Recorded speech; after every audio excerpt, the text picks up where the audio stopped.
Financial Program. This program is a peer-to-peer program.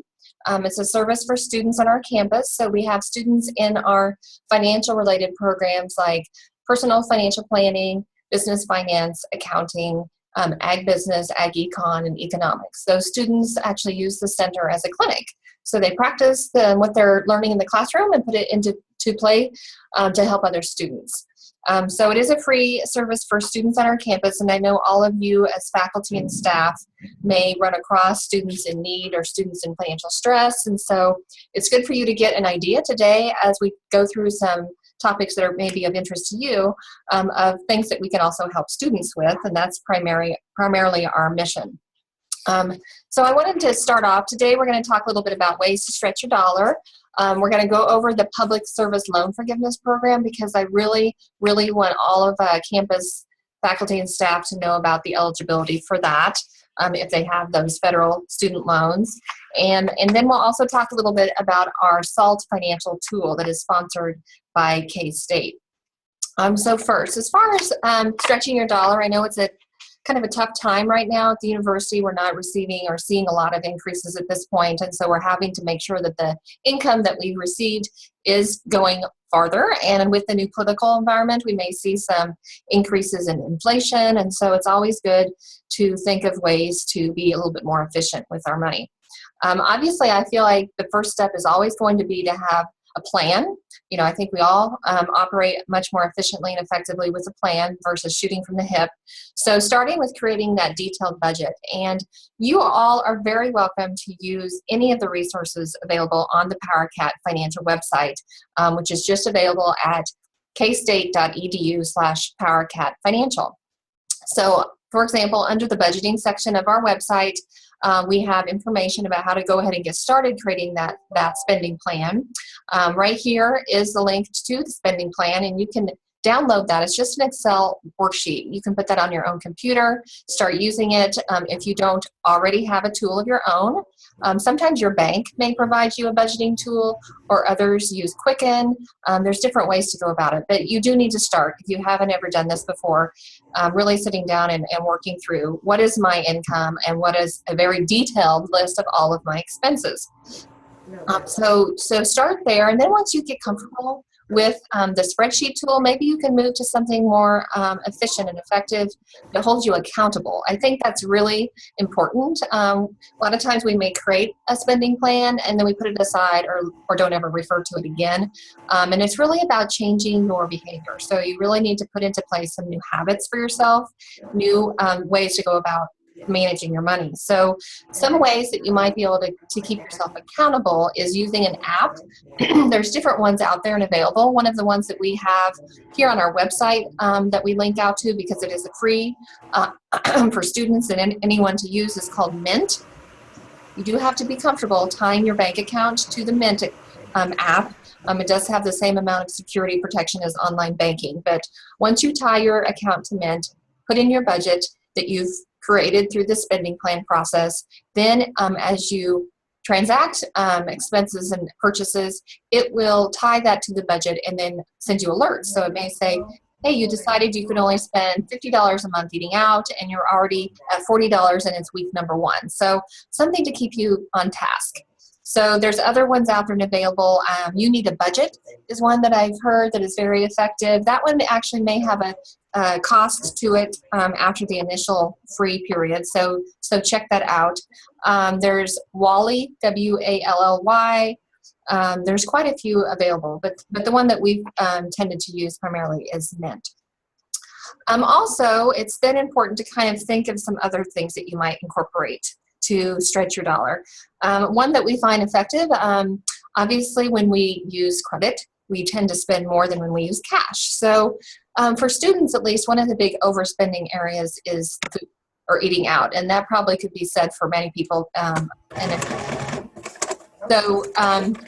Maybe use the envelope method. So decide how much you can afford for eating out for the month or for food for the month, and put cash in the envelope, write eating out on it, and only take that with you when you go to eat out. So, you know, if it's week 2 and you go to the envelope to go run and eat out and it's empty, that kind of tells you and reminds you, again, the behavior change that you need to put into place and not be using those funds. Also sleeping on it. Sometimes we have impulse buying or purchases that we, are excited about making. And maybe if you set a dollar amount, like say it's anything that you purchase above $250, you have to wait a day, sleep on it overnight, think about it, make sure it's really, really important and it's a priority for you before you then make that purchase. So another tip or trick. So if you do use credit, we always recommend, if you can, pay it off in full, but if you can't, try not to ever use more than 30% of your credit limit.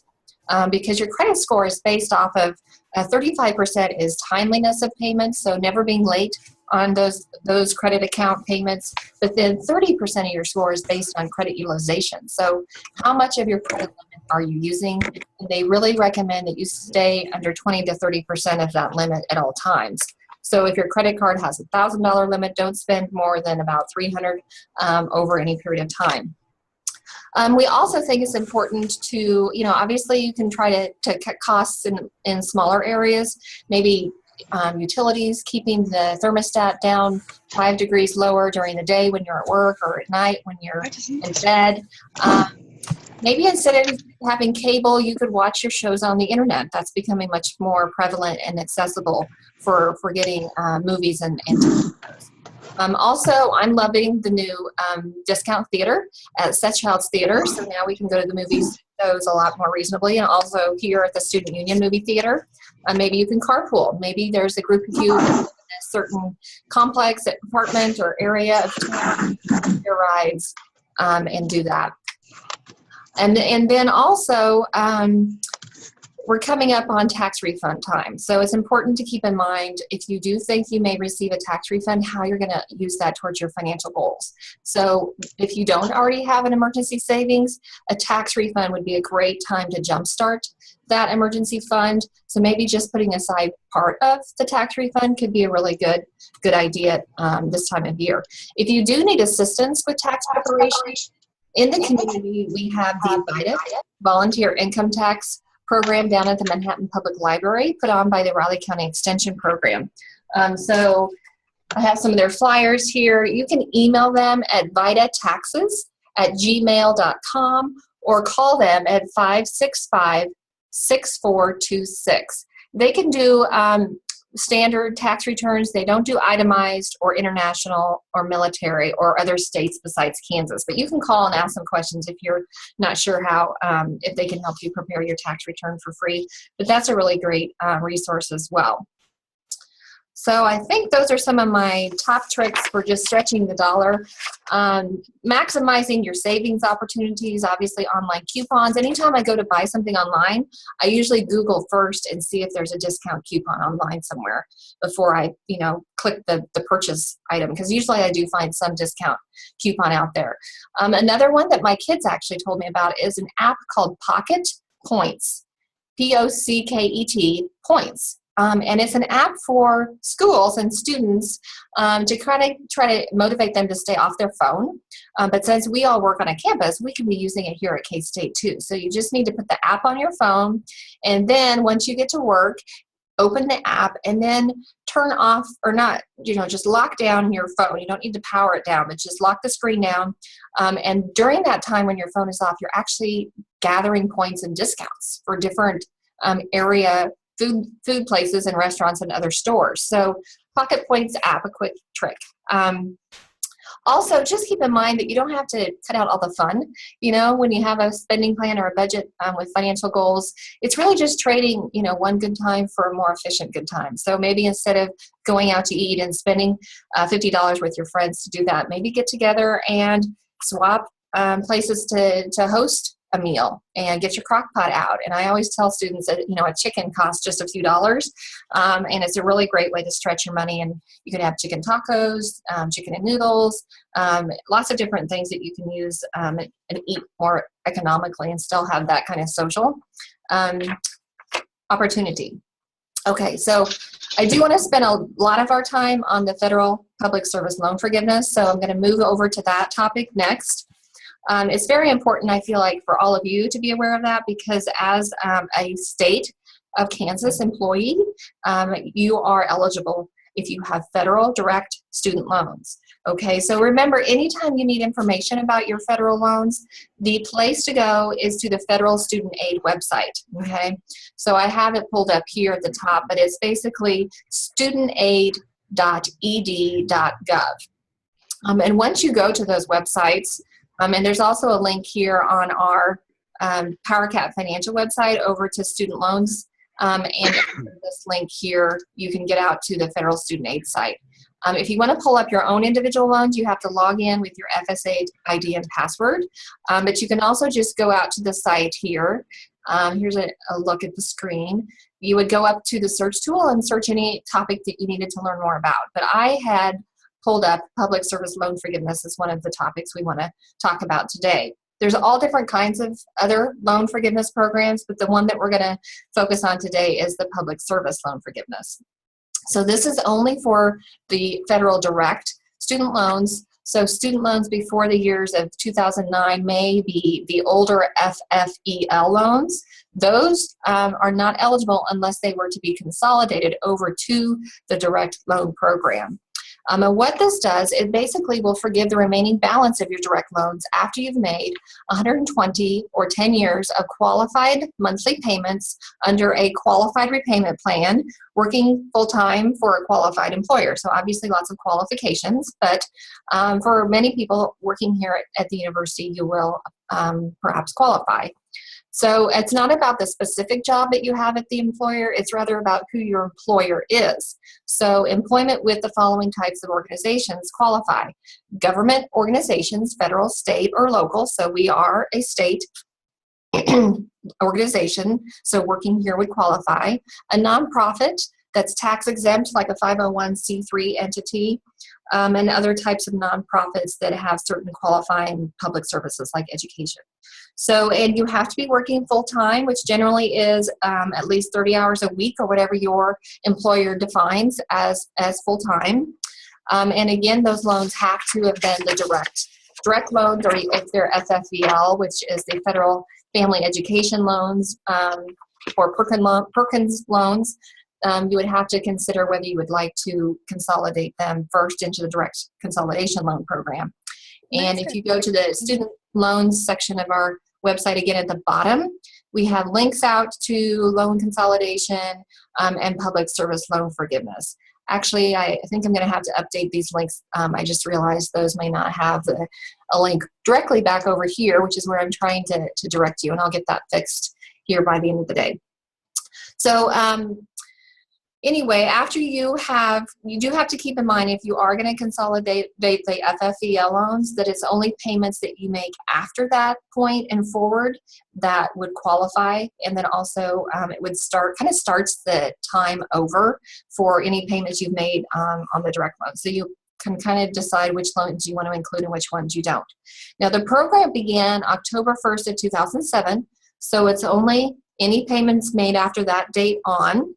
So we are actually not going to see the first loan forgiveness for the program till this October. That will have been 10 years since it began. Okay. You don't have to make consecutive payments. So if you go in and out of public and private work, it's only the payments that qualified that were made during your public employment. So you may end up having been making payments for 12 years. Obviously, if you went and worked in the private sector for a couple of those years. You have to make the full amount of the payment and make the payment no later than 15 days after it's due while you're employed full-time by a qualified employer. And you must be on a qualified plan, which generally is going to be one of the income-driven repayment plans or the 10-year standard repayment plan. Obviously, most people, if they're on the 10-year plan the entire time, you would have paid it off. There would be nothing left to have forgiven. So generally they recommend that you talk to your loan servicer and see if you qualify for one of the income-driven repayment plans so that there's more left at the end to have forgiven. You want to track your progress. It's not required, but it's really recommended that you track that you're on progress with qualifications. And the way to do that is to complete the employer certification form. And there's a link on the site out to the form. This is what it will look like. And you would take that to Human Capital Services to get them to authorize that you've had that employment. The individual at Human Capital Services that is filling out the form is Anna Carroll.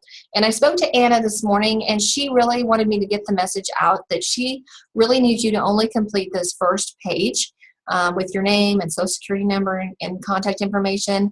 And she will complete the second page because it's the information about your employment as a state of Kansas employee, not as a Kansas State University employee, but as a state of Kansas employee that needs to be included here on the second page. Then she will actually return the form back to you, and then you will submit the form to your loan servicer. And then they do want all of the public service loan eligible loans to be with the same servicer, which is Fed Loan Servicing, which is at myfedloan.org. So if you feel like if you have a different loan servicer, you can contact myfedloan.org as well, and they are assisting with the process of getting these loans. So at the end, though, after you've completed your 10 years of qualified payments with qualified employment, you would then, it's not an automatic thing, you would then have to apply for the public service loan forgiveness, okay? So I did want to note that there are a lot of scams out there right now, especially preying on people with student loans because of all the media attention about that. So just be real careful. You shouldn't have to pay ever to get advice in this area. Your federal student loan servicer, who may be Nelnet, Navient, Fed Loan Servicing, there's a dozen of them, should help you and should answer your questions. You should not have to pay anybody to get these programs, which are free and part of the federal loan program system. So it's just a matter of going through and talking to your servicer and getting your questions answered, or going out to the Fed Loan Servicing site to get those questions answered. It's really important also to note that under the way the tax law is set up currently, the loan amounts that they are forgiving under public service loan forgiveness are not treated as taxable income to you by the Internal Revenue Service. At least that's the way they're doing it or set up right now. They may change that eventually, but I'm not sure. So you would not have to pay taxes on the amount that they forgive after your 120 payments. Some of the other loan forgiveness that occurs if you're on an income-based plan for 20, 25 years, those forgiven amounts you would have to pay tax on currently.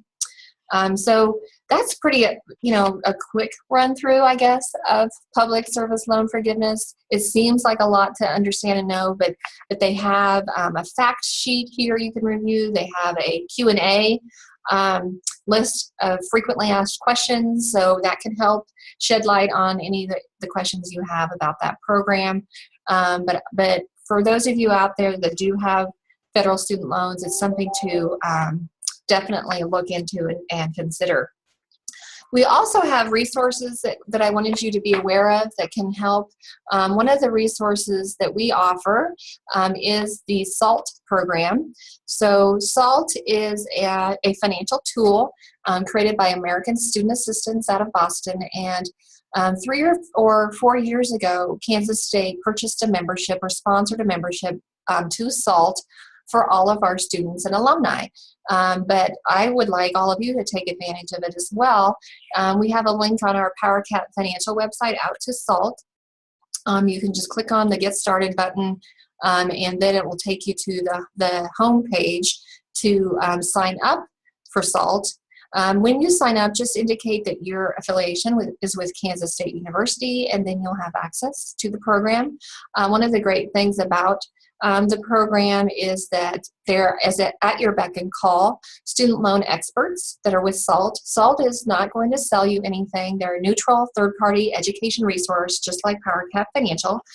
So you can live chat with them, you can call them, and again, they'll spend an hour or whatever it takes on the phone with you to get your questions answered about anything regarding repayment of your student loans. Maybe it's the public service loan forgiveness or what have you. So if you feel like your servicer isn't getting you the help help that you need, and you can also utilize SALT.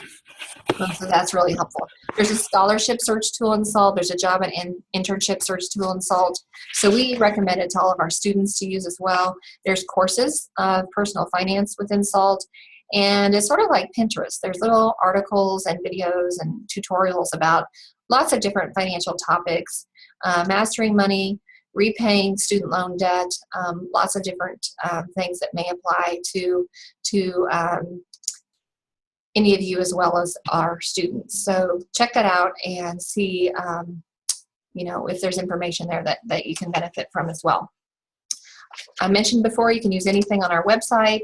In addition, in our community, since our service, our individual, financial counseling service is for students, in the community, there's a similar service provided by Housing Credit Counseling, or HCCI. They are a nonprofit, and they provide financial counseling. And so that would be where we would refer staff or faculty that would like financial counseling service. So you can go to their website, which is hcci-ks.org, or you can call them. And they did have a physical office here in Manhattan, but now they don't. They have virtual online financial counseling that they're offering to residents in this geographic area.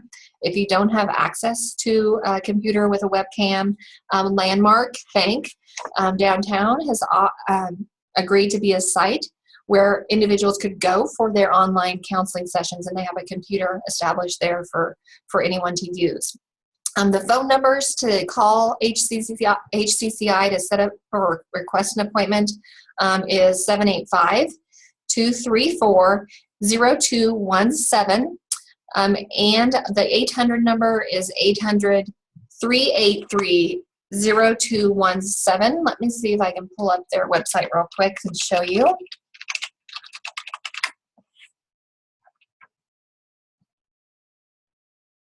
Here's a look at their website and their contact information.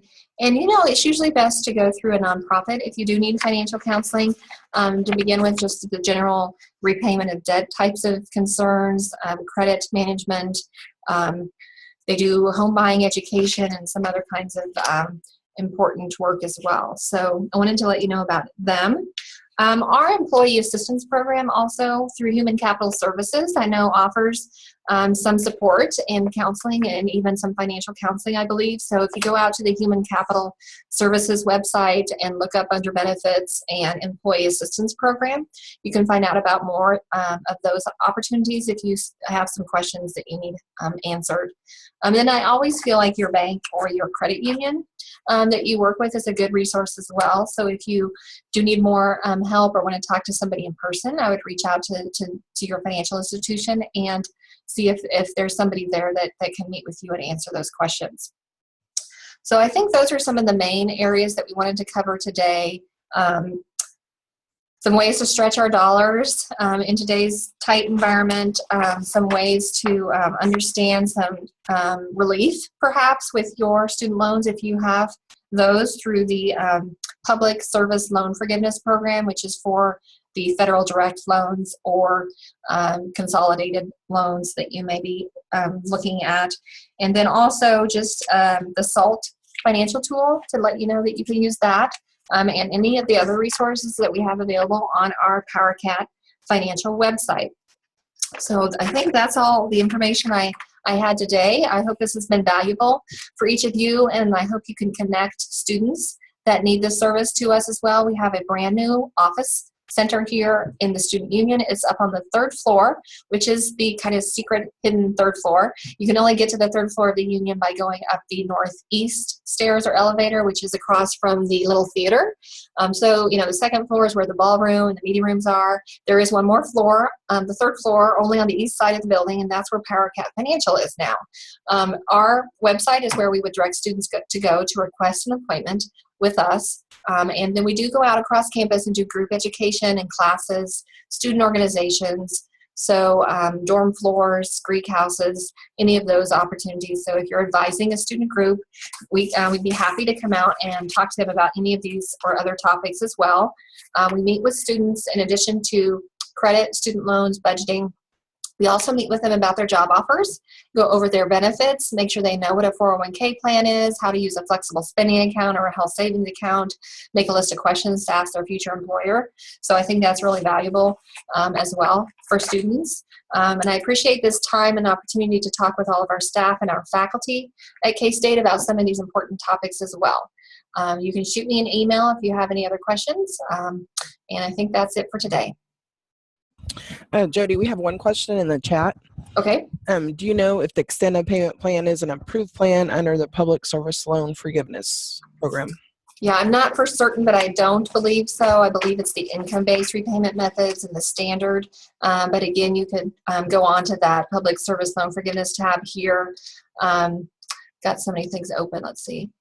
And let's see if I can scroll down real quick to the payment methods. Here it is, 120 required payments made under one of the following direct loan payment plans. The repay, revised pay as you earn, the pay as you earn, the IBR income-based, the ICR income contingent, and the 10-year standard. So it may not be one of those options, but you could ask your loan servicer just to be doubly sure. Any other questions? Jodi, the one thing I didn't catch, you said it's only on loans, did you say after 2007? Well, the program began, yes, October 1st, 2007 is when Public Service Loan Forgiveness became available. So it's for any payments that begin after that time. So you can see here, it says you must have made 120 separate monthly payments after October 1st, 2007 on direct loans. Yes. Anything else? The direct consolidation loan, can you tell me a little bit more about that? I consolidated my loans under a different company, I guess, ACS. Okay. Is that totally different than what this is? Well, okay, you cannot consolidate private and federal loans together. I mean, if you did, you would actually be moving the federal loans out of the federal program and making them private loans. And so then you lose all of the safety nets, which is income-based repayment, public service loan forgiveness. So there is refinancing of loans available only in the private sector. They're not allowing those to happen in the federal sector. So for consolidation for federal loans, it has to go through the Federal Loan Direct Program. So it depends on how you did that. But yeah, if you did that through a private entity and consolidated, then that would have removed the federal programs from those loans. Does that help? I think so. Okay. There's a link down here at the bottom of our website about consolidation, and like I said, I'm going to update that link, but this is where you really need to go through the federal program and keep those loans within the federal program. Once you consolidate, basically they take all your individual loans and your individual interest rates, and they do a weighted interest rate calculation. So it's just an average one rate that's about the same as what you had it on them individually. So it doesn't effectively lower your interest rate. It just brings them together under one loan servicer.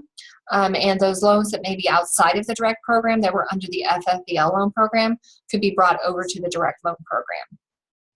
That does have to be done through the federal servicers. So if you went out to somebody like Credible or SoFi or some of those that are out there marketing right now or advertising about refinancing your loans, that may help you. And if you have a good credit score and all of those things, you may be able to qualify for a lower interest rate, which could reduce your payments. But just keep in mind that when you do that, you're removing those loans from the federal program and making them into a private loan subject to the terms of whatever that private loan offers. So you no longer are eligible for public service loan forgiveness, income-based repayment methods, and some of the other safety nets that come with the federal program. Okay? Any other questions? No? All righty. Well, thank you very much. And again, you can always shoot me an email and then use the resources that I mentioned earlier. And have a great day. Thank you, Jodi, for doing this. You're welcome.